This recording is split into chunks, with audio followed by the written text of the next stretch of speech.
आम तौर पे ना सुनिया जी मैं बहुत बार सुनिया कि आ दवाई खाओ एक हफ्ते च वजन घटाओ, ये दवाई खाओ एक महीने दे विच इन्ना वजन घटाओ ते गारंटियां दित्तियां जांदियां ने। डेयरी इंडस्ट्री का एक बहुत बड़ा सीक्रेट है कि दुध बनाने वास्ते कुछ भी कर सकते ने। गावां नूं इन्ने इंजेक्शन लगाए जाते ने और जो इंजेक्शन गां नूं ला के ओदे दुध की सप्लाई वधा रहा है ते तुहाडे अंदर भी वो मोटापे की सप्लाई वधाएगा। अपनी डाइट दे विच भी मोटापे दा इलाज हुंदा है, दवाइयां दे विच कदे भी वो इलाज सानू शायद नहीं मिल सकदा। तीन मेन कारण ने जेडे मैं आइडेंटिफाई किए ने जिस करके मोटापे की तकलीफ आजकल लोगों को बहुत ज्यादा आ रही है। जेडी साडी बॉडी विच अगर कोई भी प्रोसेस्ड या जंक फूड जाएगा जेड़ा हैवी है, हैवी टू डाइजेस्ट है, तो बॉडी उन्हें प्रॉपरली नहीं मेटाबोलाइज कर पाएगी और वो अंदर बॉडी विच फस जाएगा। कि जेड़ा अपन बिस्किट खाते हैं जिन्हों कई बार कहते वेट लॉस बिस्किट है या डाइजेस्टिव बिस्किट है, वो भी दरअसल कहने लिखिया तो होंगे पर उसके पीछे अगर चेक करोगे तो बनया वो भी 70-75% मैदे का ही होंगे। इंटरमिटेंट फास्टिंग जिन्हों 16 घंटे का उपवास 14 घंटे का उपवास अक्सर कहा जाता है, ये बहुत पॉपुलर हो गया है। बहुत लोग बहुत डॉक्टर्स इसनों करन लग पे ने।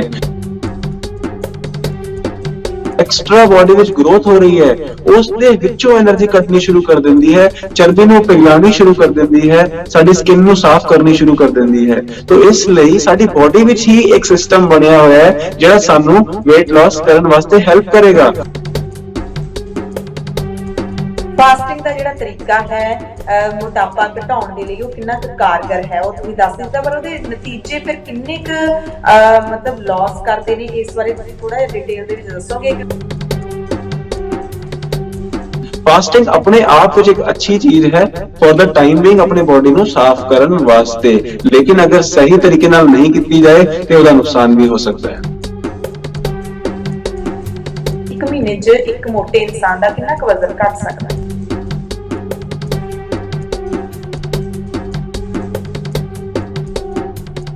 सत श्री अकाल जी, द खालस टीवी देखने वाले देश दुनिया के साडे सारे दर्शकों का बहुत बहुत स्वागत है साडे बहुत ही खास सेहत दे नाल जुड़े हुए प्रोग्राम दे विच, जिसका नाम है कि भोजन ही बीमारी ते भोजन ही इलाज। तुहाडी रसोई दे विच ही जिहड़ा तुहाडे शरीर दीयां बीमारियां दा इलाज हुंदा है, पर असीं सारा कुछ जाणदे नहीं हुंदे। ते एक साडे समाज दे विच एक डाइटिशियन वर्ग है जिहड़ा कि सब कुछ जानदा हुंदा है अपनी डाइट नूं लैके, क्योंकि उन्हां दी स्टडी हुंदी है। सो साडे इस खास प्रोग्राम दे विच कैनेडा तो मशहूर डाइटिशियन डॉक्टर कमलप्रीत सिंह साडे नाल जुड़दे हुंदे ने। अज भी साडे नाल जुड़ चुके ने डॉक्टर कमलप्रीत सिंह सिद्धा कैनेडा तो, उन्हां दा स्वागत करदे हां। डॉक्टर साहब बहुत बहुत स्वागत है जी प्रोग्राम दे विच। सत श्री अकाल जी, thank you so much for having me. I am so excited कि अज आपां फिर जुड़ रहे हैं ते अज आपां अपने दर्शकों को बड़ी महत्वपूर्ण हेल्थ नाल रिलेटेड जानकारी देनी है। सत श्री अकाल डॉक्टर साहब। तो बहुत ही लंबे वक्फे तो बाद आपां जुड़े हैगे आ ते अज असीं एक बहुत ही जरूरी विषय ते गलबात करन जा रहे हां। वो है मोटापा, इंसान दी सेहत दे नाल जुड़िया होया मोटापा एक अजिही समस्या है जिस तो ज्यादातर लोग जिन्हों मोटापा हुंदा है वो हरेक व्यक्ति इस तो छुटकारा पाना चाहुंदा है, चाहे वो बच्चा होवे, नौजवान होवे, बजुर्ग होवे। जिसनों मोटापे की प्रॉब्लम हुंदी है वो हमेशा डॉक्टरां दे कोल जांदा है, एक दूसरे तो नुस्खे जिहड़े ने वो पुछदे रहिंदे ने लोकी कि किवें आपां ठीक करिए। पर अपनी डाइट दे विच भी मोटापे दा इलाज हुंदा है, दवाइयां दे विच कदे भी वो इलाज सानू शायद नहीं मिल सकदा, क्योंकि दवाइयां ने जिहड़ियां खास करके अंग्रेजी दवाइयां बारे कहा जाता है कि जे असीं एक बीमारी नूं खत्म करन दे लई एलोपैथिक दवाइयां लैंदे शरीर दे विच कोई ना कोई होर जिहड़ी समस्या है वो जरूर नाल लैके आउंदियां ने, एक नूं हटाउंदियां ने तां दूसरी नूं लिआउंदियां ने।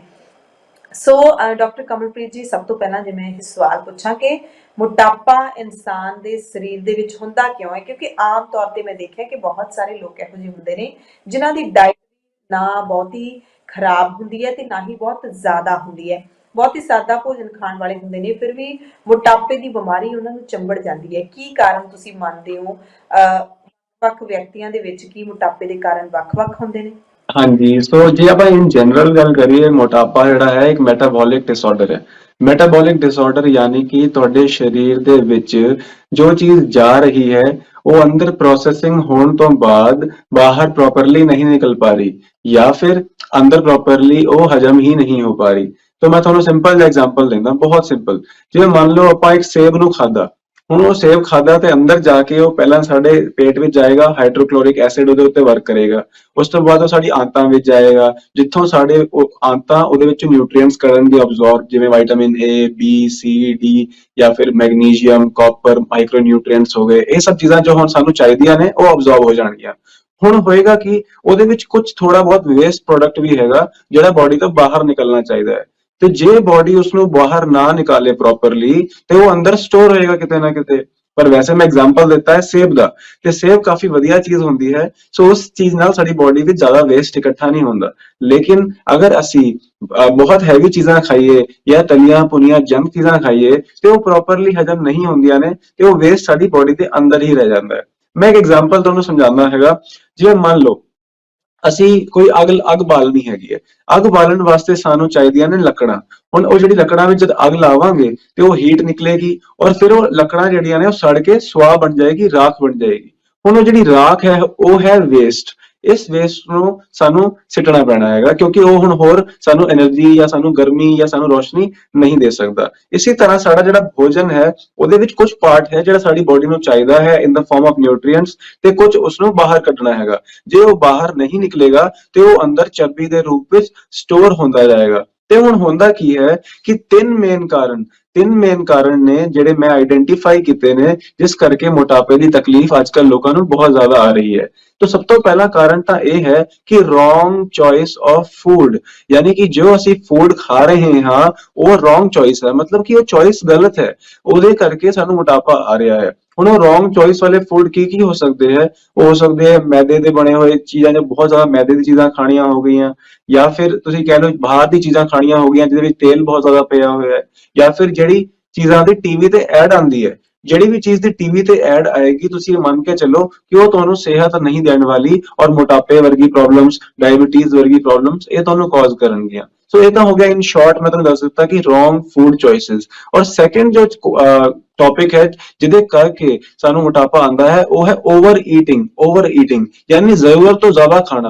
ਮਤਲਬ ਜਿੰਨੀ ਸਾਡੀ ਬਾਡੀ ਤੇ ਲੋੜ ਵੀ ਨਹੀਂ ਹੈ ਉਸ ਤੋਂ ਵੀ ਵੱਧ ਆਪਾਂ ਅੱਜਕੱਲ ਖਾਣਾ ਖਾਣ ਲੱਗ ਪਏ ਹਾਂ। ਜਿਵੇਂ ਤਿੰਨ ਟਾਈਮ ਰੋਟੀ ਸਬਜ਼ੀ ਭਰ ਕੇ, ਆਲੂ ਪਰੌਂਠੇ, ਗੋਭੀ ਪਰੌਂਠੇ, ਔਰ ਇੰਨੀ ਸਾਰੀ ਚੀਜ਼ਾਂ। ਲੇਕਿਨ ਅੱਜ ਤੋਂ 100 ਸਾਲ ਪਹਿਲਾਂ ਜਿੰਨੀ ਆਪਾਂ ਮਿਹਨਤ ਕਰਦੇ ਹੁੰਦੇ ਸੀ, ਜਿੰਨੇ ਸਾਡੇ ਪੂਰਵਜ ਖੇਤਾਂ ਵਿੱਚ ਕੰਮ ਕਰਦੇ ਹੁੰਦੇ ਸੀਗੇ, ਤੇ ਉਹ ਘਿਓ ਵੀ ਹਜਮ ਕਰ ਲੈਂਦੇ ਸੀ, ਸਾਰੀ ਚੀਜ਼ਾਂ ਹਜਮ ਕਰ ਲੈਂਦੇ ਸੀਗੇ, ਔਰ ਉਹਨਾਂ ਨੂੰ ਕੰਮ ਵੈਸੇ 2 ਟਾਈਮ ਵੀ ਅਗਰ ਪ੍ਰੋਪਰਲੀ ਉਹ ਖਾਂਦੇ ਸੀ ਉਹਨਾਂ ਦਾ ਚੱਲ ਜਾਂਦਾ ਸੀਗਾ। ਲੇਕਿਨ ਅੱਜ ਅਸੀਂ ਸਵੇਰ ਤੋਂ ਲੈ ਕੇ ਰਾਤ ਤੱਕ ਕੁਛ ਨਾ ਕੁਛ ਖਾਂਦੇ ਹੀ ਰਹਿੰਦੇ ਆ। ਸਵੇਰੇ ਪਹਿਲਾਂ ਆਲੂ ਦੇ ਪਰਾਂਠੇ ਖਾਦੇ, ਫਿਰ ਘੰਟੇ 2 ਘੰਟੇ ਬਾਅਦ ਬਨਾਨਾ ਸ਼ੇਕ ਪੀ ਲਿਆ, ਫਿਰ ਦੁਪਹਿਰ ਨੂੰ ਫਿਰ ਰੋਟੀ ਸਬਜ਼ੀ ਖਾਦੀ, ਸ਼ਾਮ ਨੂੰ ਫਿਰ ਬਿਸਕਿਟ ਚਾਹ ਪੀ ਲਈ, ਫਿਰ ਰਾਤ ਨੂੰ ਫਿਰ ਰੋਟੀ ਸਬਜ਼ੀ ਖਾਦੀ, ਫਿਰ ਰਾਤ ਨੂੰ ਵੀ ਕੋਈ ਸਨੈਕ ਨਮਕੀਨ ਖਾ ਲਈ। तो इस तरह ਆਪਾਂ ਸਵੇਰ ਤੋਂ ਲੈ ਕੇ ਉੱਠਣ ਤੋਂ ਲੈ ਕੇ ਸੌਣ ਤੱਕ ਕੁਛ ਨਾ ਕੁਛ ਖਾਂਦੇ ਰਹਿੰਦੇ ਆ। This is over eating. तो अगर ਆਪਾਂ ਜ਼ਰੂਰਤ ਤੋਂ ਜ਼ਿਆਦਾ ਖਾਵਾਂਗੇ ਉਹ ਵੀ ਸਾਡੀ ਬਾਡੀ ਵਿੱਚ ਐਕਸਟਰਾ ਚਰਬੀ ਦੇ ਰੂਪ ਵਿੱਚ ਆ ਜਾਏਗਾ। ਔਰ ਤੀਜੀ ਜਿਹੜੀ ਚੀਜ਼ ਹੈ ਉਹ ਹੈ ਲੈਕ ਆਫ ਮੂਵਮੈਂਟ, ਯਾਨੀ ਕਿ ਐਕਸਰਸਾਈਜ਼ ਦੀ ਕਮੀ। ਮਤਲਬ ਅੱਜ ਤੋਂ ਪਹਿਲਾਂ ਦੇਖੋ ਸਾਰੇ ਕੰਮ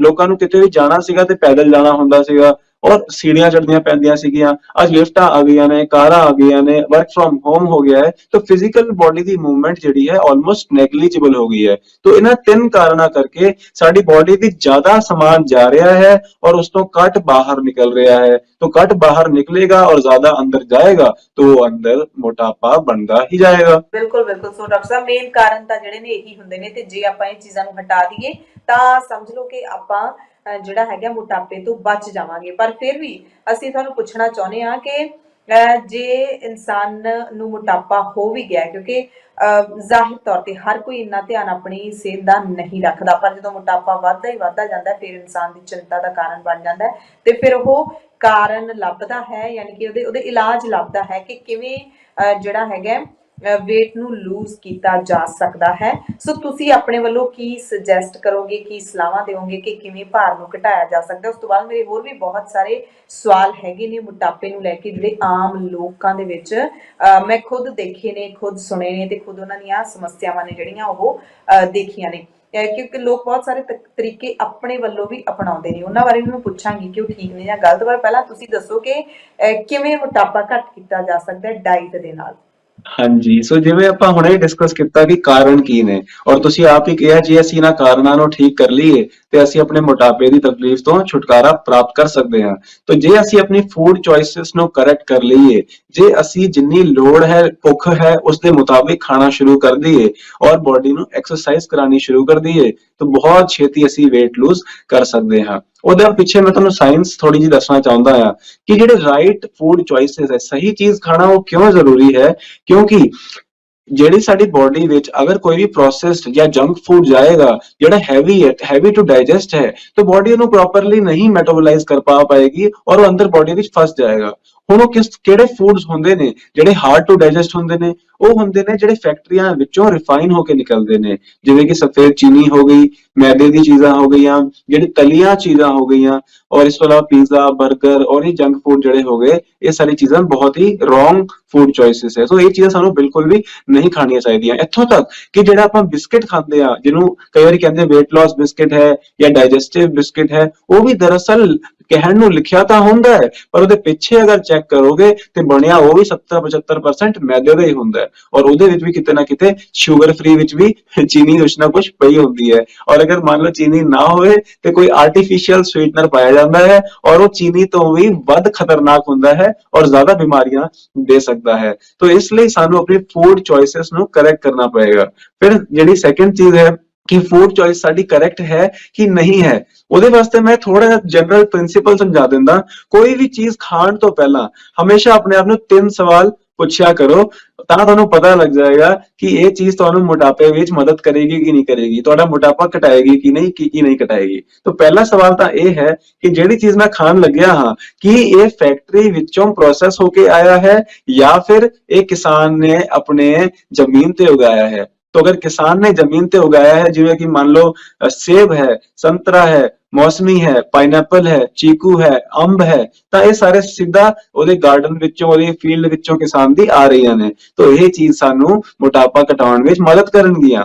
ਫਿਰ ਅਗਰ ਮੰਨ ਲਓ ਕੋਈ ਹੋਰ ਚੀਜ਼ ਹੈ ਜਿਹੜੀ ਫੈਕਟਰੀ ਵਿੱਚੋਂ ਆ ਰਹੀ ਹੈ, ਜਿਵੇਂ ਨਮਕੀਨ ਹੈ, ਬਿਸਕਿਟ ਹੈ ਜਾਂ चिप्स है, और मान लो उससे ये भी लिखा होए कि वेट वास्ते ये वधिया होएगा, लेकिन अगर वो पैकेट विच आ रही है, अगर वो फैक्ट्री जो आ रही है, तो ये समझ जाओ कि इहदे नाल तुहाडा मोटापा घट नहीं होने वाला। और सैकंड जिहड़ी चीज है, हमेशा याद रखो, जिहड़ी चीज सेहत वास्ते सही हुंदी है, तुहाडा मोटापा घटांदी है, ओहदी टीवी ते कदी ऐड नहीं आंदी है। और तीजी चीज ये है कि जिहड़ी नैचुरल चीज हुंदी है वो सड़ जाती है। जिवें हुण मान लो तुसीं कोई भी चिप्स का पैकेट रखोगे ते अज भी खा सकते हो, एक हफ्ते बाद भी खा सकते हो, एक महीने बाद भी खा सकते हो, लेकिन अगर तुसीं आलू नूं कट के रख दोगे तो वो आलू अज खा सकते हो, 2 दिन बाद अगर फ्रिज में रखोगे तो शायद खा सकते हो, और हफ्ते बाद तो वो सड़ ही जाएगा। तो जो चीज सड़ जाती है वो चीज नैचुरल होती है और वो चीज सानू फायदा करती है। और जिहड़ी चीज सड़दी नहीं 6-6 महीने, ਉਹਦੇ ਵਿੱਚ प्रिजर्वेटिव्स और कैमिकल पाए जाते हैं ਜਿਹੜੇ ਸਾਨੂੰ बीमार करते हैं,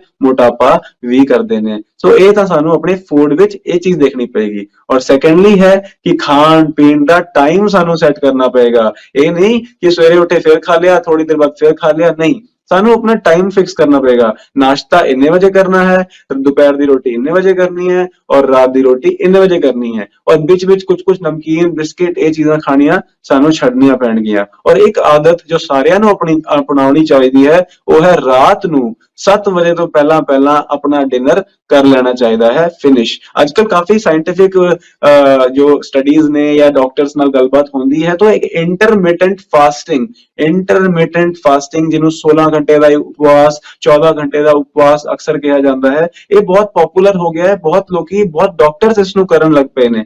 उहदे पिछे कारण की है? Nobel prize winning science autophagy. Autophagy विच की देखा गया, जब साडी बॉडी लगातार कई घंटिया तक कुछ नहीं खाती, उपवास करती है, फास्टिंग करती है, तो साडी बॉडी नू अंदरों एनर्जी की रिक्वायरमेंट तो होंदी ही है, बॉडी नू न्यूट्रिएंट्स तो चाहिए ने। तो बॉडी की करती है, जिहड़े साडे विच एक्स्ट्रा फैट है, एक्स्ट्रा बॉडी विच ग्रोथ हो रही है, उस दे विचों एनर्जी कटनी शुरू कर देंदी है, चर्बी नू पिघलानी शुरू कर देंदी है, साडी स्किन नू साफ करनी शुरू कर देंदी है। तो इसलिए साडी बॉडी विच ही एक सिस्टम बनिया होया ਹੈ ਜਿਹੜਾ ਸਾਨੂੰ weight loss ਕਰਨ ਵਾਸਤੇ ਹੈਲਪ ਕਰੇਗਾ। ਤੇ ਸਾਨੂੰ ਕੋਈ ਪ੍ਰੋਡਕਟ ਦੇ ਪਿੱਛੇ ਭੱਜਣ ਦੀ ਲੋੜ ਹੀ ਨਹੀਂ weight loss ਵਾਸਤੇ, ਸਾਨੂੰ ਆਪਣੀ ਬੋਡੀ ਨੂੰ ਬਸ ਟਾਈਮ ਦੇਣਾ ਹੈ। ਤੇ ਜੇ ਮੰਨ ਲਓ ਅਸੀਂ ਰਾਤ ਦਾ ਭੋਜਨ 7 ਵਜੇ ਤੋਂ ਪਹਿਲਾਂ ਪਹਿਲਾਂ ਨਿਬੇੜ ਲਾਂਗੇ ਤੇ ਉਸ ਤੋਂ ਬਾਅਦ ਬੋਡੀ ਨੂੰ ਕੁਝ ਖਾਣ ਨੂੰ ਨਹੀਂ ਦਾਂਗੇ ਸਵੇਰ ਦੇ 9 10 ਜਾਂ 11 ਵਜੇ ਤੱਕ, ਤੇ ਉਹਨੇ ਟਾਈਮ ਵਿੱਚ ਬੋਡੀ ਆਪਣੇ ਆਪ ਨੂੰ ਅੰਦਰੋਂ ਸਾਫ਼ ਕਰੇਗੀ ਔਰ weight loss ਕਰਨ ਵਿੱਚ ਵੀ ਮਦਦ ਕਰੇਗੀ। ਔਰ ਤੀਜੀ ਚੀਜ਼ ਜੋ ਸੀਗੀ ਐਕਸਰਸਾਈਜ਼। ਹੁਣ ਆਪਾਂ ਵਾਕ ਕਰਨਾ ਸ਼ੁਰੂ ਕਰੀਏ, ਡੇਲੀ ਅੱਧਾ ਘੰਟਾ ਤਾਂ ਘੱਟੋ ਘੱਟ ਵਾਕ ਕਰੀਏ, ਆਪਣੀ ਲਿਫਟ ਲੈਣ ਦੀ ਜਗ੍ਹਾ ਸੀੜੀਆਂ ਚੜੀਏ। ਇਸ ਤੋਂ ਇਲਾਵਾ ਅਗਰ ਤੁਸੀਂ ਤੁਹਾਡੀ ਬੋਡੀ ਅਲਾਉ ਕਰਦੀ ਹੈ ਤੇ ਜੋਗਿੰਗ, ਯੋਗਾ, ਜੰਪਿੰਗ, ਜੋ ਵੀ ਐਕਸਰਸਾਈਜ਼ ਕਰ ਸਕਦੇ ਹੋ ਜਿਹਦੇ ਨਾਲ ਤੁਹਾਡੀ ਹਾਰਟ ਬੀਟ, ਤੁਹਾਡਾ ਜਿਹੜਾ ਬਰੀਥਿੰਗ ਕੈਪੈਸਿਟੀ ਹੈ ਇਹ ਅਗਰ ਵੱਧਦੀ ਹੈਗੀ ਹੈ ਤੇ ਉਹ ਵੀ ਤੁਹਾਨੂੰ weight loss ਕਰਨ ਵਿੱਚ ਹੈਲਪ ਕਰੇਗੀ। ਜੀ ਜੀ। ਸੋ ਡਾਕਟਰ ਸਾਹਿਬ ਤੁਸੀਂ ਦੂਸਰੇ ਪੁਆਇੰਟ ਦੇ ਵਿੱਚ ਤਾਂ ਆਪਣੇ ਆਪ ਦੱਸ ਦਿੱਤਾ ਕਿ ਫਾਸਟਿੰਗ ਕਰਦੇ ਨੇ ਜਿਹੜੇ ਲੋਕ ਉਹਦੇ ਉਹ ਮਤਲਬ ਕੀ ਉਹਦਾ ਕਾਰਨ ਹੈ ਤੇ ਕਿਉਂ ਉਹ ਜਿਹੜੀ ਵਿਧੀ ਅਪਣਾਈ ਜਾ ਰਹੀ ਹੈ। ਮੈਂ ਵੀ ਤੁਹਾਨੂੰ ਸਵਾਲ ਇਹੀ ਪੁੱਛਣਾ ਸੀ ਕਿ ਫਾਸਟਿੰਗ ਦਾ ਜਿਹੜਾ ਤਰੀਕਾ ਹੈ ਮੋਟਾਪਾ ਘਟਾਉਣ ਦੇ ਲਈ ਉਹ ਕਿੰਨਾ ਕੁ ਕਾਰਗਰ ਹੈ, ਉਹ ਤੁਸੀਂ ਦੱਸ ਦਿੱਤਾ, ਪਰ ਉਹਦੇ ਨਤੀਜੇ ਫਿਰ ਕਿੰਨੇ ਕੁ ਮਤਲਬ ਲਾਸ ਕਰਦੇ ਨੇ, ਇਸ ਬਾਰੇ ਤੁਸੀਂ ਥੋੜਾ ਜਿਹਾ ਡਿਟੇਲ ਦੇ ਵਿੱਚ ਦੱਸੋਗੇ? ਕਿਉਂਕਿ ਆਮ ਤੌਰ ਤੇ ਬਹੁਤ ਸਾਰੇ ਜਿਹੜੇ ਮੇਰੇ ਦੋਸਤ ਮਿੱਤਰ ਹੈਗੇ ਨੇ ਉਹਨਾਂ ਨੂੰ ਕਹੋ ਕਿ ਤੂੰ ਆਪਣਾ ਢਿੱਡ ਘਟਾ ਲੈ, ਫੈਲਦਾ ਜਾਂ ਫੈਲਦੀ ਜਾ ਰਹੀ ਹੈ, ਤਾਂ ਉਹ ਕਹਿਣਗੇ ਕਿ ਹਾਂ ਫਾਸਟਿੰਗ ਸ਼ੁਰੂ ਕਰ ਦੇਣੀ ਹੈ, ਮੈਂ ਵਰਤ ਰੱਖਣੇ ਸ਼ੁਰੂ ਕਰ ਦੇਣੇ ਨੇ, ਮੈਂ ਇੱਕ ਹਫ਼ਤੇ ਦੇ ਵਿੱਚ ਭੁੱਖਾ ਹੀ ਰਹਿਣਾ, ਜਾਂ ਫਿਰ 3 ਟਾਈਮ ਜਿਹੜਾ ਖਾਣਾ ਖਾਣਾ ਹੁੰਦਾ ਤਰੀਕੇ ਦੇ ਨਾਲ 2 ਟਾਈਮ ਭੁੱਖਾ ਰਹਿਣਾ ਹੈ। ਸੋ ਉਹ ਕਿੰਨਾ ਕੁ ਖਤਰਨਾਕ ਹੈ ਸਾਡੇ ਸਰੀਰ ਦੇ ਲਈ, ਔਰ ਜੇ ਖਤਰਨਾਕ ਹੈ ਤਾਂ ਇਹ ਕਿੰਨੇ ਕੁ ਚਿਰ ਬਾਅਦ ਕਰਨੀ ਸ਼ੁਰੂ ਕਰਦੀ ਹੈ ਜਿਹੜੀ ਫਾਸਟ, ਕਿਸ ਤਰ੍ਹਾਂ ਦਾ ਅਸਰ ਕਰਦੀ ਹੈ? ਹਾਂਜੀ, ਸੋ ਫਾਸਟਿੰਗ ਦਾ ਮਤਲਬ ਸਿੰਪਲ ਜਿੱਦਾਂ ਆਪਾਂ ਸਮਝਿਆ ਕਿ ਕੁਝ ਨਾ ਖਾਣਾ ਹੈ ਨਾ। ਔਰ ਤੁਸੀਂ ਗੱਲ ਕੀਤੀ ਕਿ ਤੁਹਾਡਾ ਇੱਕ ਮਿੱਤਰ ਹੈ ਜੋ ਕਹਿੰਦਾ ਹੈ ਕਿ ਮੈਂ ਹੁਣ 1 ਹਫ਼ਤੇ ਤੱਕ ਕੁਝ ਨਹੀਂ ਖਾਣਾ।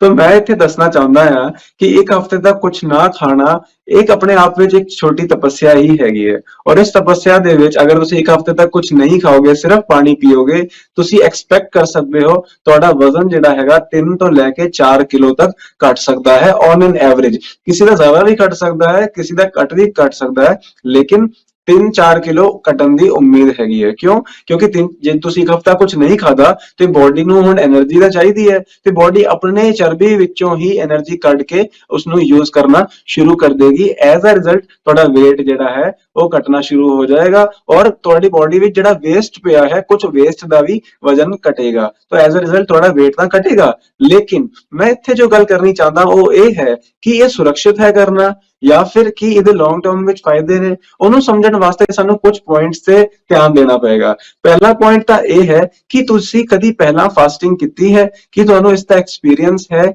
ਜਾਂ ਫਿਰ ਕੀ ਤੁਹਾਨੂੰ ਪਤਾ ਹੈ ਕਿ 1 ਹਫ਼ਤਾ ਅਗਰ ਤੁਸੀਂ ਨਹੀਂ ਖਾਓਗੇ ਤੇ ਤੁਹਾਡੀ ਬੋਡੀ ਵਿੱਚ ਕੀ ਚੇਂਜਸ ਆਣਗੇ, ਤੁਹਾਡੇ ਹਾਜ਼ਮੇ, ਤੁਹਾਡੇ ਮੈਟਾਬੋਲਿਕ ਸਿਸਟਮ ਵਿੱਚ ਕੀ ਚੇਂਜਸ ਆਣਗੇ, ਤੇ ਉਸ ਨੂੰ ਉਸ 1 ਹਫ਼ਤੇ ਦੇ ਫਾਸਟ ਤੋਂ ਬਾਅਦ ਕਿਵੇਂ ਸਸਟੇਨ ਕਰਨਾ ਹੈ। ਯਾਨੀ ਕਿ ਮੰਨ ਲਓ ਤੁਸੀਂ ਕਿਸੇ ਤਰ੍ਹਾਂ 7 ਦਿਨ ਕੁਝ ਨਹੀਂ ਖਾਦਾ, 8ਵੇਂ ਦਿਨ ਤੁਸੀਂ ਕੀ ਖਾਣਾ ਹੈ, 9ਵੇਂ ਦਿਨ ਕੀ ਖਾਣਾ ਹੈ ਤੇ 10ਵੇਂ ਦਿਨ ਕੀ ਖਾਣਾ ਹੈ। ਅਗਰ ਤੁਹਾਨੂੰ ਇਸ ਚੀਜ਼ ਦਾ ਗਿਆਨ ਨਹੀਂ ਹੋਏਗਾ ਤੇ ਤੁਹਾਨੂੰ ਨੁਕਸਾਨ ਹੋ ਸਕਦਾ ਹੈ ਉਸ ਫਾਸਟ ਦਾ। ਕਿਉਂ? ਕਿਉਂਕਿ ਜਦ ਤੁਸੀਂ 7 ਦਿਨ ਵਾਸਤੇ ਕੁਝ ਨਹੀਂ ਖਾ ਰਹੇ ਤਾਂ ਤੁਹਾਡੀ ਬੋਡੀ ਦਾ ਡਾਈਜੈਸਟਿਵ ਸਿਸਟਮ ਥੋੜਾ ਜਿਹਾ ਆਪਣੇ ਆਪ ਨੂੰ ਸਲੀਪ ਮੋਡ ਵਿੱਚ ਲੈ ਆਉਂਦਾ ਹੈ, ਜਿਸ ਕਰਕੇ ਉਹਦੀ ਜਿਹੜੀ ਹਜਮ ਕਰਨ ਦੀ ਸ਼ਕਤੀ ਹੈ ਜਾਂ ਬਾਰ-ਬਾਰ ਭੁੱਖ ਲੱਗਣ ਦੀ ਜਿਹੜੀ ਪ੍ਰਕਿਰਿਆ ਹੈ ਉਹ ਰੁਕ ਜਾਂਦੀ ਹੈ। ਲੇਕਿਨ ਲੌਂਗ ਟਰਮ ਵਿੱਚ ਸਾਨੂੰ ਭੁੱਖ ਤਾਂ ਲੱਗਣੀ ਚਾਹੀਦੀ ਹੈ। तो जे मान लो तुसी 7 दिन ਦਾ ਉਪਵਾਸ ਕੀਤਾ ਤੇ ਹੋ ਸਕਦਾ ਹੈ 8ਵੇਂ 9ਵੇਂ 10ਵੇਂ ਦਿਨ ਤੁਹਾਨੂੰ ਭੁੱਖ ਉਨੀ ਲੱਗੇ ਹੀ ਨਾ, ਜਾਂ ਬਹੁਤ ਜ਼ਿਆਦਾ ਭੁੱਖ ਲੱਗਣੀ ਸ਼ੁਰੂ ਹੋ ਜਾਏ। ਤੇ ਉਸ ਟਾਈਮ ਤੇ ਤੁਸੀਂ ਕੀ ਚੀਜ਼ ਖਾਂਦੇ ਹੋ ਉਹ ਉਸ ਤੋਂ ਵੀ ਜ਼ਿਆਦਾ ਇੰਪੋਰਟੈਂਟ ਹੈ ਜਿੰਨਾ ਤੁਸੀਂ 7 ਦਿਨ ਤੱਕ ਕੁਝ ਨਹੀਂ ਖਾਦਾ। तो ਜੇ ਤੁਹਾਨੂੰ ਸਹੀ ਗਿਆਨ ਹੋਏਗਾ ਇਸ ਚੀਜ਼ ਬਾਰੇ, ਕਿਸ ਤਰ੍ਹਾਂ ਉਪਵਾਸ ਨੂੰ ਤੋੜਨਾ ਹੈ, ਕਿਸ ਤਰ੍ਹਾਂ ਉਹਨੂੰ ਮੇਨਟੇਨ ਕਰਨਾ ਹੈ, और कद तुसी फल खाने ने, कद सूप पीने ने, सलाद खाने ने, और कद तुसी गेहूं ते या रोटी सब्जी ते वापस आ सकते हो। ये सारी चीज़ां नूं समझना बहुत जरूरी है, नहीं तो फास्ट करन दे जो फायदे हुंदे ने बाद विच फिर नुकसान भी हो सकता है। लेकिन फास्टिंग अपने आप विच एक अच्छी चीज है फॉर द टाइम बीइंग अपनी बॉडी ਨੂੰ ਸਾਫ਼ ਕਰਨ ਵਾਸਤੇ, लेकिन अगर सही तरीके ਨਾਲ नहीं ਕੀਤੀ ਜਾਏ ਤੇ ਉਹਦਾ ਨੁਕਸਾਨ ਵੀ ਹੋ ਸਕਦਾ ਹੈ। ਬਿਲਕੁਲ। ਸੋ ਡਾਕਟਰ ਸਾਹਿਬ ਸਹੀ ਤਰੀਕਾ ਜਿਹੜਾ ਹੈਗਾ ਖਾਣ ਪੀਣ ਦਾ ਉਹ ਵੀ ਅਸੀਂ ਤੁਹਾਡੇ ਤੋਂ ਜਾਣਾਂਗੇ, ਪਰ ਉਸ ਤੋਂ ਪਹਿਲਾਂ ਇੱਕ ਸਵਾਲ ਮੇਰੇ ਮਨ ਦੇ ਵਿੱਚ ਆ ਰਿਹਾ ਸੀ ਕਿ ਜੇ ਅਸੀਂ ਸਹੀ ਡਾਈਟ ਲੈਂਦੇ ਹਾਂ ਆਪਣੇ ਸਰੀਰ ਨੂੰ ਸੰਤੁਲਿਤ ਭੋਜਨ ਦਿੰਦੇ ਹਾਂ, ਆਪਣੇ ਸਰੀਰ ਨੂੰ ਜਿਹੜਾ ਸਾਡੇ ਸਰੀਰ ਨੂੰ ਬਿਲਕੁਲ ਤੰਦਰੁਸਤ ਰੱਖੇ, ਮੋਟਾ ਪਤਲਾ ਨਾ ਕਰੇ, ਤਾਂ ਉਹਦੇ ਨਾਲ ਫਿਰ ਜੇ ਕਿਸੇ ਬੰਦੇ ਦਾ ਮੋਟਾਪਾ ਘਟਾਉਣਾ ਹੈ, ਮੋਟਾਪਾ ਜਿਹਦਾ ਘਟਾਉਣਾ ਹੈ, ਜੇ ਤੁਹਾਡੀ ਦੱਸੀ ਡਾਈਟ ਹੈ ਜਿਹੜੀ ਉਹ ਲਈ ਜਾਵੇ, ਹਾਲਾਂਕਿ ਉਹ ਡਾਈਟ ਤੁਸੀਂ ਹਾਲੇ ਦੱਸਣੀ ਹੈ, ਤਾਂ ਫਿਰ ਕਿੰਨਾ ਟਾਈਮ ਦੇ ਵਿੱਚ ਜਿਹੜਾ ਹੈਗਾ ਮੋਟਾਪਾ ਘਟ ਸਕਦਾ ਹੈ। ਜਿਵੇਂ ਆਮ ਤੌਰ ਤੇ ਨਾ ਸੁਣਿਆ ਹੀ, ਮੈਂ ਬਹੁਤ ਵਾਰੀ ਸੁਣਿਆ ਕਿ ਆਹ ਦਵਾਈ ਖਾਓ 1 ਹਫ਼ਤੇ 'ਚ ਵਜ਼ਨ ਘਟਾਓ, ਇਹ ਦਵਾਈ ਖਾਓ 1 ਮਹੀਨੇ ਦੇ ਵਿੱਚ ਇੰਨਾ ਵਜ਼ਨ ਘਟਾਓ, ਤੇ ਗਰੰਟੀਆਂ ਦਿੱਤੀਆਂ ਜਾਂਦੀਆਂ ਨੇ। ਤੇ ਜੇ ਆਪਾਂ ਸਿਆਣਪ ਦੇ ਨਾਲ ਦੇਖੀਏ, ਸਹੀ ਤਰੀਕੇ ਦੇ ਨਾਲ ਦੇਖੀਏ, 1 ਮਹੀਨੇ 'ਚ ਇੱਕ ਮੋਟੇ ਇਨਸਾਨ ਦਾ ਕਿੰਨਾ ਕੁ ਵਜ਼ਨ ਘਟ ਸਕਦਾ है? हाँ जी, तो एक बहुत ज्यादा क्वेश्चन, ये बहुत ज्यादा पूछा जाता है, बहुत ज्यादा हर बंदा जानना चाहता है कि डॉक्टर साहब मैं 1 महीने में कितना वजन घटा सकता हाँ। तो मैं सारिਆਂ ਨੂੰ ਇਹ ਜਵਾਬ ਦਿੰਦਾ ਹਾਂ ਕਿ ਮੈਂ ਇਸ ਤਰ੍ਹਾਂ ਦੀ ਕੋਈ ਗਾਰੰਟੀ ਨਹੀਂ ਦੇ ਸਕਦਾ ਕਿ ਤੁਸੀਂ 1 ਮਹੀਨੇ ਵਿੱਚ 10 ਕਿਲੋ 15 ਕਿਲੋ ਵਜ਼ਨ ਘਟਾ ਲੋਗੇ, ਲੇਕਿਨ ਮੈਂ ਤੁਹਾਨੂੰ ਇਹ ਦੱਸ ਸਕਦਾ ਹੈਗਾ ਕਿ ਅਸੀਂ ਆਪਣੇ ਐਕਸਪੀਰੀਅੰਸ ਵਿੱਚ ਦੇਖਿਆ ਹੈ ਕਿ ਕਈ ਲੋਕ ਜਿਨ੍ਹਾਂ ਦਾ ਵਜ਼ਨ 250 ਪਾਉਂਡ ਵੀ ਸੀਗਾ, 260 ਪਾਉਂਡ ਵੀ ਸੀਗਾ, ਜਾਂ ਕਿਲੋ ਵਿੱਚ ਅਗਰ ਲਈਏ ਤੇ 100 110 120, ਤੇ 1 ਮਹੀਨੇ ਵਿੱਚ ਵੀ ਕਈ ਪੇਸ਼ੈਂਟਸ 15 ਕਿਲੋ ਵੀ ਘਟਾ ਸਕਦੇ ਨੇ।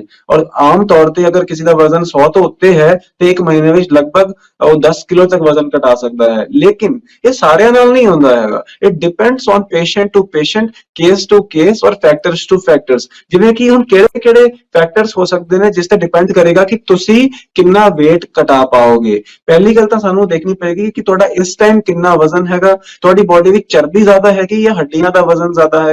ਤੀਜੀ ਚੀਜ਼, ਮੌਸਮ ਜਿਹੜਾ ਹੈਗਾ ਉਹ ਕਿਸ ਤਰ੍ਹਾਂ ਦਾ ਹੈਗਾ, ਠੰਡਾ ਜਾਂ ਗਰਮ। ਫਿਰ ਚੌਥੀ ਚੀਜ਼ ਦੇਖਣੀ ਪਏਗੀ ਤੁਸੀਂ ਐਕਸਰਸਾਈਜ਼ ਕਿੰਨੀ ਕਰਦੇ ਹੋ। ਪੰਜਵੀਂ ਚੀਜ਼, ਤੁਹਾਡੀ ਬੋਡੀ ਦਾ ਜਿਹੜਾ ਮੈਟਾਬੋਲਿਕ ਰੇਟ ਹੈ ਉਹ ਕਿੰਨਾ ਹੈਗਾ। ਔਰ ਛੇਵੀਂ ਚੀਜ਼ ਜਿਹੜੀ ਹੈਗੀ ਹੈ, ਤੁਹਾਡਾ ਜਿਹੜਾ ਫੂਡ ਦੀ ਕੁਆਲਿਟੀ ਹੈ ਉਸ ਦੇ ਵਿੱਚ ਵਾਟਰ ਰਿਚ ਫੂਡ ਕਿੰਨਾ ਹੈ, ਯਾਨੀ ਰਸਦਾਇਕ ਫੂਡ ਕਿੰਨਾ ਹੈ। ਕਿਉਂਕਿ ਅਗਰ ਜ਼ਿਆਦਾ ਰਸਦਾਇਕ ਫੂਡ ਹੋਏਗਾ ਔਰ ਘੱਟ ਰਸ ਵਾਲਾ ਫੂਡ ਜਿਹੜਾ ਹੈ ਉਹ ਘੱਟ ਹੋਏਗਾ, ਤਾਂ ਤੁਹਾਡੀ weight loss ਦੀ ਚਾਂਸਸ ਔਰ ਸਪੀਡ ਜ਼ਿਆਦਾ ਹੋਏਗੀ। ਕਿਉਂਕਿ ਜਿੰਨਾ ਤੁਹਾਡੇ ਭੋਜਨ ਵਿੱਚ ਰਸ ਜ਼ਿਆਦਾ ਹੋਗਾ, ਉਹਨਾਂ ਤੁਹਾਡੀ ਬੋਡੀ ਜਿਹੜੀ ਹੈ ਉਹ ਫਿਲ ਜਲਦੀ ਹੋ ਜਾਏਗੀ, ਔਰ ਜਿਹੜਾ ਉਹ ਰਸ ਦਾ ਵਜ਼ਨ ਹੈ ਉਹ ਜਲਦੀ ਹੀ ਨਿਕਲ ਜਾਂਦਾ ਹੈ ਕਿਉਂਕਿ ਉਹ ਲਿਕੁਇਡ ਹੁੰਦਾ ਹੈ, ਪਾਣੀ ਹੁੰਦਾ ਹੈ। ਲੇਕਿਨ ਅਗਰ ਵਾਟਰ ਪੂਰ ਫੂਡ ਤੁਸੀਂ ਜ਼ਿਆਦਾ ਖਾਓਗੇ, ਅਨਾਜ ਜ਼ਿਆਦਾ ਖਾਓਗੇ, ਤਾਂ weight loss ਕਰਨ ਵਿੱਚ ਵੀ ਟਾਈਮ ਜ਼ਿਆਦਾ ਲੱਗੇਗਾ। So there are multiple factors ਜਿਸ ਤੇ ਡਿਪੈਂਡ ਕਰੇਗਾ ਕਿ ਤੁਸੀਂ 1 ਮਹੀਨੇ ਵਿੱਚ ਕਿੰਨਾ ਵਜ਼ਨ ਘਟਾ ਸਕਦੇ ਹੋ। ਲੇਕਿਨ ਮੈਂ ਇੱਥੇ 2 ਐਗਜ਼ਾਮਪਲ ਦਾਂਗਾ। ਮੇਰੇ ਇੱਕ ਵੈਂਕੂਵਰ ਆਪਣੇ ਕੈਨੇਡਾ ਵਿੱਚ ਪੇਸ਼ੈਂਟ ਸੀਗੇ, ਉਹਨਾਂ ਦਾ ਵਜ਼ਨ ਐਗਜ਼ੈਕਟਲੀ 100 ਕਿਲੋ ਸੀਗਾ,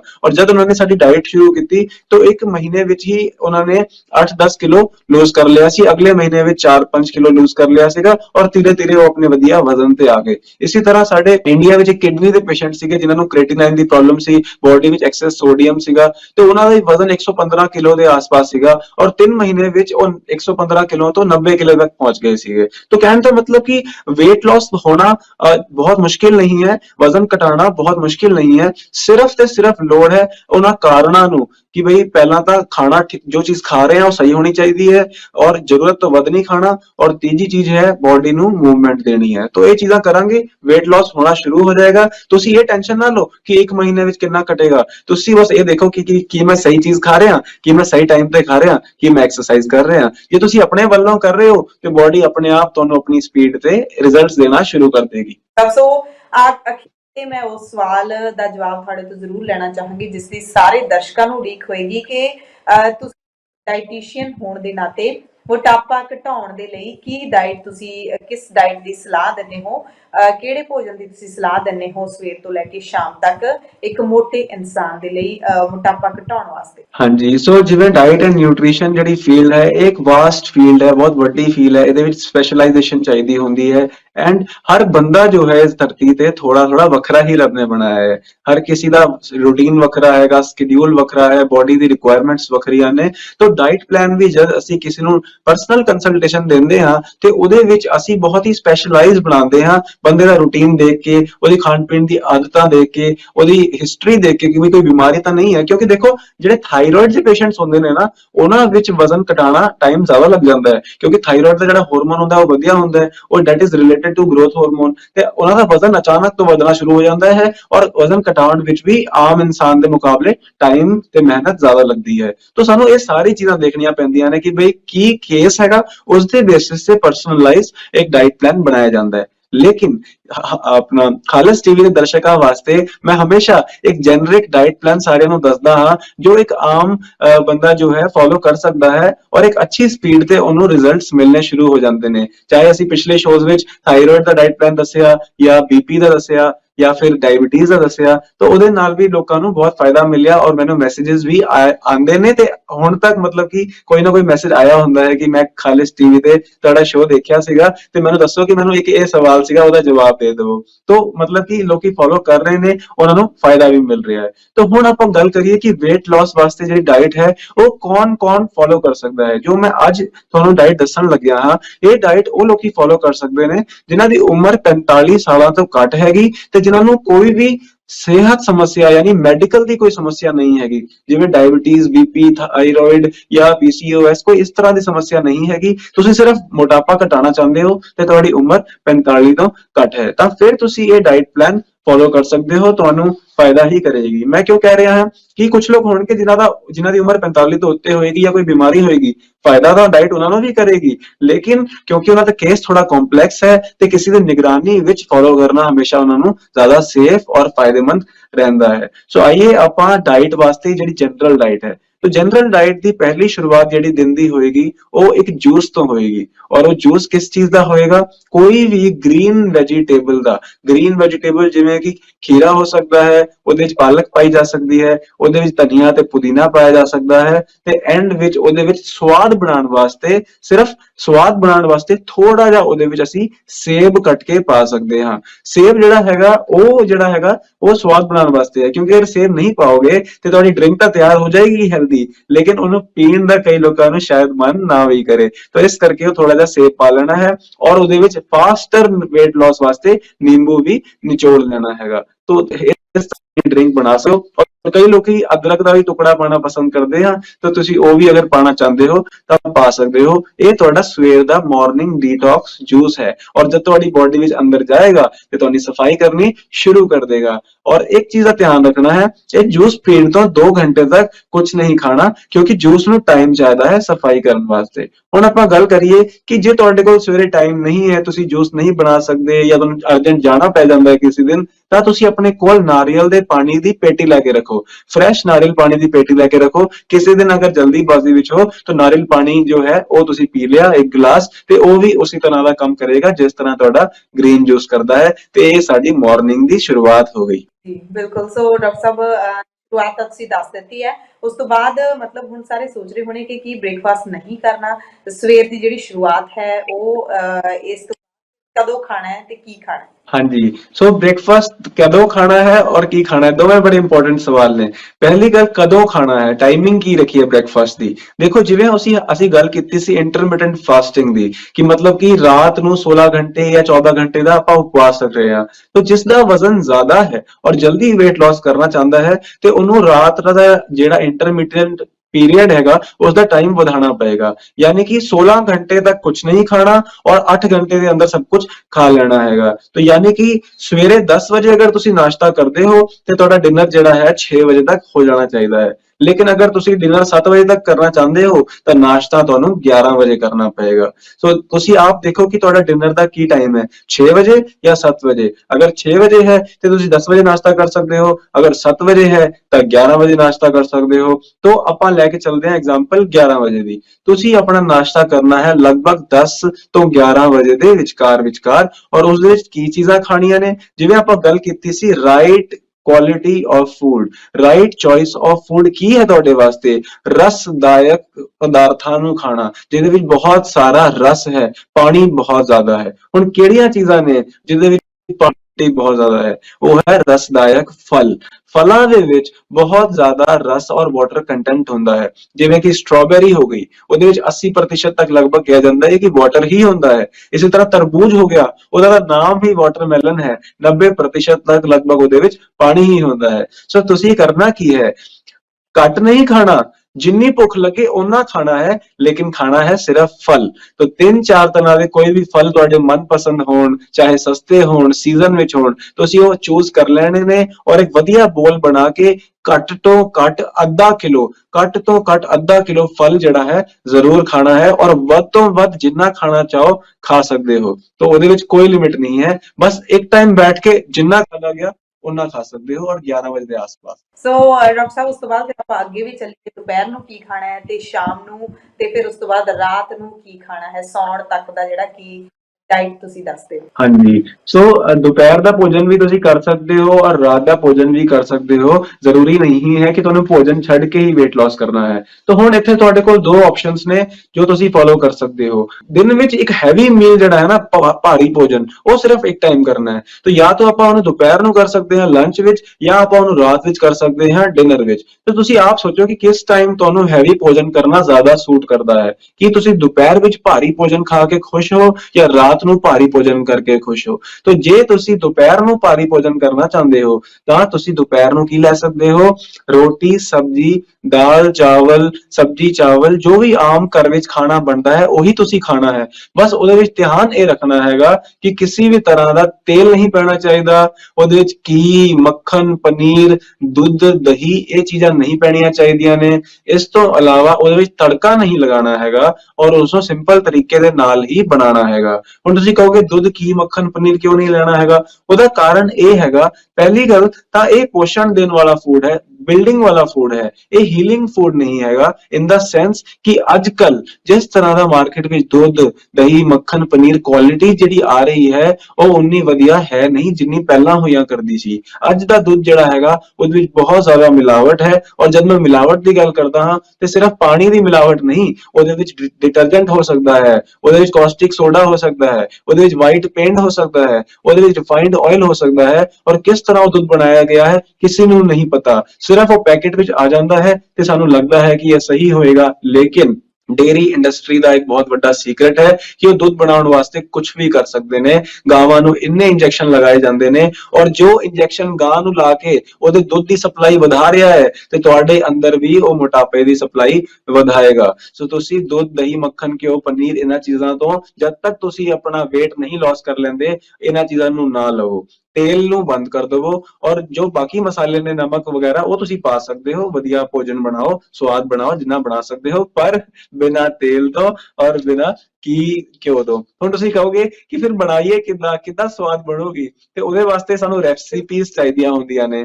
ਹੁਣ ਕਿਉਂਕਿ ਸਾਡਾ ਸ਼ੋਅ ਦਾ ਟਾਈਮ ਲਿਮਿਟਡ ਹੈਗਾ ਤਾਂ ਮੈਂ ਰੈਸਿਪੀ ਨਹੀਂ ਦੱਸ ਸਕਦਾ, ਪਰ ਮੈਂ ਤੁਹਾਨੂੰ ਇਹ ਕਹਾਂਗਾ ਕਿ ਐਡਵਾਂਸ ਨਿਊਟ੍ਰੀਸ਼ਨ ਥੈਰੇਪੀ ਜਿਹੜੀ ਬੁੱਕ ਹੈਗੀ ਹੈ ਇਹਦੇ ਵਿੱਚ ਮੈਂ ਰੈਸਿਪੀਜ਼ ਦਿੱਤੀਆਂ ਹੋਈਆਂ ਨੇ ਔਰ ਕਿਸ ਤਰ੍ਹਾਂ ਤੇਲ ਤੋਂ ਬਗੈਰ ਸਬਜ਼ੀ ਬਣਾਉਣੀ ਹੈ ਤਾਂ ਤੁਸੀਂ ਉਹ ਵੀ ਇਹਦੇ ਵਿੱਚੋਂ ਸਿੱਖ ਸਕਦੇ ਹੋ। ਤਾਂ ਇਸ ਤਰ੍ਹਾਂ ਦੁਪਹਿਰ ਨੂੰ ਤੁਸੀਂ ਰੋਟੀ ਸਬਜ਼ੀ ਖਾ ਲੈਣੀ ਹੈ ਜਿਸ ਦੇ ਵਿੱਚ ਤੇਲ ਨਾ ਹੋਵੇ। ਤਾਂ ਇਹ ਤੁਹਾਡਾ ਦੁਪਹਿਰ ਦਾ ਲੰਚ ਹੋ ਜਾਂਦਾ ਹੈ। ਇਸ ਤੋਂ ਬਾਅਦ ਬਸ ਇੱਕ ਚੀਜ਼ ਦਾ ਧਿਆਨ ਰੱਖਿਓ, ਲੰਚ ਕਰਨ ਤੋਂ 1 ਘੰਟੇ ਬਾਅਦ ਤੱਕ ਪਾਣੀ ਨਹੀਂ ਪੀਣਾ ਹੈ। ਨਹੀਂ ਤਾਂ ਸਾਨੂੰ ਆਦਤ ਹੈ ਰੋਟੀ ਖਾਧੀ ਤੇ ਨਾਲ ਪਾਣੀ ਵੀ ਪੀ ਗਏ। ਜੇ ਤੁਸੀਂ ਨਾਲ ਪਾਣੀ ਪੀ ਗਏ ਤੇ ਮੋਟਾਪਾ ਜਲਦੀ ਹੀ ਠੀਕ ਨਹੀਂ ਹੋਏਗਾ। ਸੋ ਡਾਕਟਰ ਸਾਹਿਬ ਲੰਚ ਤੱਕ ਤਾਂ ਤੁਸੀਂ ਸਾਰਾ ਦੱਸ ਦਿੱਤਾ ਤੇ ਹੁਣ ਤੁਸੀਂ ਡਿਨਰ ਤੱਕ, ਰਾਤ ਦੇ ਭੋਜਨ ਤੱਕ ਵੀ ਤੁਸੀਂ ਜ਼ਰੂਰ ਇਸ ਨੂੰ ਕੰਪਲੀਟ ਕਰੋ ਡਾਈਟ ਨੂੰ, ਕਿ ਕਿਹੜੀ ਡਾਈਟ ਹੋਣੀ ਚਾਹੀਦੀ ਹੈ। ਹਾਂਜੀ, ਸੋ ਰਾਤ ਦਾ ਡਿਨਰ ਜਿਹੜਾ ਹੈਗਾ 7 ਵਜੇ ਤੋਂ ਪਹਿਲਾਂ ਫਿਨਿਸ਼ ਕਰ ਲੈਣਾ ਹੈਗਾ ਔਰ ਉਹਦੇ ਵਿੱਚ ਕੀ ਲੈਣਾ ਹੈਗਾ, ਉਹਦੇ ਵਿੱਚ ਤੁਹਾਡੇ ਕੋਲ ਦੋ ਆਪਸ਼ਨਸ ਨੇ ਅਗਰ ਤੁਸੀਂ weight loss ਕਰਨਾ ਚਾਹੁੰਦੇ ਹੋ। ਪਹਿਲੀ ਆਪਸ਼ਨ ਤਾਂ ਹੈਗੀ 3-4 ਤਰ੍ਹਾਂ ਦੀਆਂ ਕੱਚੀ ਸਬਜ਼ੀਆਂ ਜਿਹੜੀਆਂ ਹੁੰਦੀਆਂ ਨੇ ਜਿਨ੍ਹਾਂ ਨੂੰ ਕੱਚੇ ਫਾਰਮ ਵਿੱਚ ਖਾਇਆ ਜਾ ਸਕਦਾ ਹੈ, ਜਿਵੇਂ ਕਿ ਖੀਰਾ, ਟਮਾਟਰ,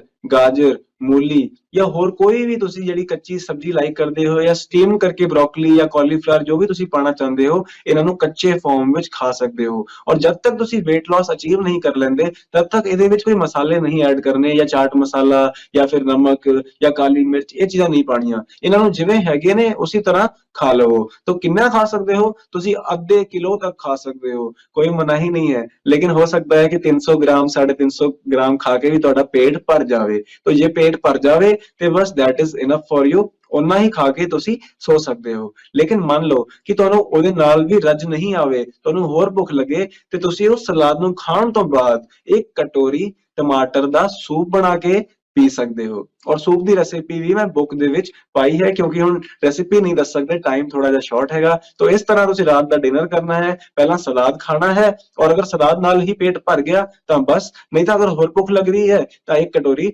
ਟਮਾਟਰ ਦਾ ਸੂਪ ਵੀ ਪੀ ਲੈਣਾ ਹੈਗਾ। ਔਰ ਉਸ ਤੋਂ ਬਾਅਦ ਬਸ ਧਿਆਨ ਰੱਖਿਓ ਕਿ 10-15 ਮਿੰਟ ਸੈਰ ਕਰਨ ਜ਼ਰੂਰ ਜਾਇਓ, ਕਿਉਂਕਿ ਉਹ ਵੀ ਸਾਡੀ ਬੋਡੀ ਵਾਸਤੇ ਜ਼ਰੂਰੀ ਹੈ। तो अगर ਤੁਸੀਂ ਸਵੇਰ ਤੋਂ ਲੈ ਕੇ ਰਾਤ ਤੱਕ ਇਹ ਰੂਟੀਨ ਪ੍ਰੋਪਰਲੀ ਫੋਲੋ ਕਰੋਗੇ ਤੇ ਧੀਰੇ ਧੀਰੇ ਤੁਹਾਡੀ ਬੋਡੀ ਜਿਹੜੀ ਹੈ ਵਜ਼ਨ ਲॉस करना, मतलब जो एक्स्ट्रा चर्बी है वो लॉस करना शुरू कर देगी। ਜੀ ਜੀ ਬਿਲਕੁਲ ਡਾਕਟਰ ਸਾਹਿਬ। ਸੋ ਇਹ ਬਹੁਤ ਵਧੀਆ ਜਿਹੜਾ ਇੱਕ ਪੂਰੇ ਦਿਨ ਦਾ ਇੱਕ ਡਾਈਟ ਪਲਾਨ ਦੱਸਿਆ, ਕੋਈ ਬਹੁਤਾ ਔਖਾ ਵੀ ਨਹੀਂ ਇਸ ਨੂੰ ਫੋਲੋ ਕਰਨਾ।